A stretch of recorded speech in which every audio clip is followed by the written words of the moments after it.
dan teman-teman, pada hari ini kami akan mempresentasikan tentang teks berita. Tapi sebelum itu, mari kita memperkenalkan diri terlebih dahulu. Perkenalkan, nama saya Aurelia Kalista dari absen 6. Saya Gerard, absen 13, kelas 7D. Saya dari kelas 7D nomor 14. Oke, mari kita saksikan. 1. Pengertian teks berita.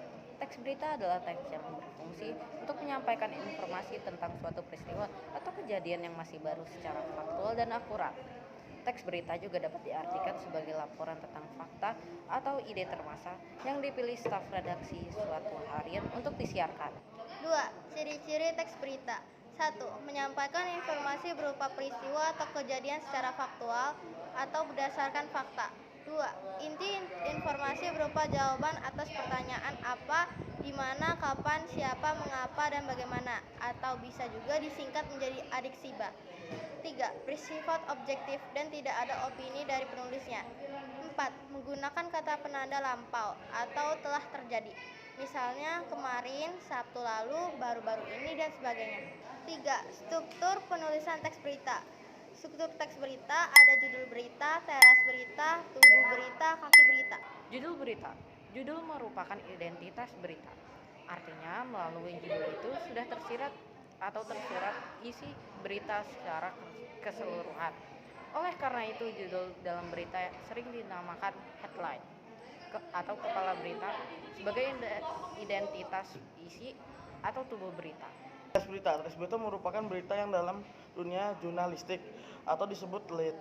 Pada bagian ini berisi jawaban yang atas pertanyaan apa, di mana, kapan, siapa, mengapa, dan bagaimana, atau aksi simba. Untuk itu, di bagian inilah yang akan menjadi dicari oleh pembaca sebagai bagian terpentingnya berita. Tubuh berita. Tubuh berita merupakan penjelasan atau pemerincian atas teras berita. Pada bagian ini akan disajikan informasi lebih detail tentang apa, di mana, kapan, siapa, mengapa, dan bagaimana peristiwa itu terjadi. Kaki berita. Kaki berita biasanya hanya memuat informasi tambahan pada bagian ini. Biasanya berupa penegasan, bisa juga ajakan. Namun isinya tidak mengurangi isi secara keseluruhan. 4. Unsur kebahasaan teks berita dan berikan masing-masing contohnya. Unsur kebahasaan teks berita menggunakan kata kerja, verbal atau pewarta, menggunakan kata keterangan atau waktu lampau, menggunakan kutipan langsung dan tidak langsung, menggunakan bahasa baku netral dan objektif, menggunakan makna denotatif. 1. Kata kerja pewarta adalah kata kerja yang menunjukkan adanya suatu percakapan. Contohnya disampaikan oleh, laporan, tutur, pungkas, atau pasalnya. 2. Karena berita dibuat berdasarkan suatu kejadian atau peristiwa yang sudah terjadi, penyajiannya menggunakan keterangan waktu lampau. Contohnya, kemarin, akhir-akhir ini, baru-baru ini, Jumat kemarin, dan tahun kemarin. Penjelasan nomor bagian 3.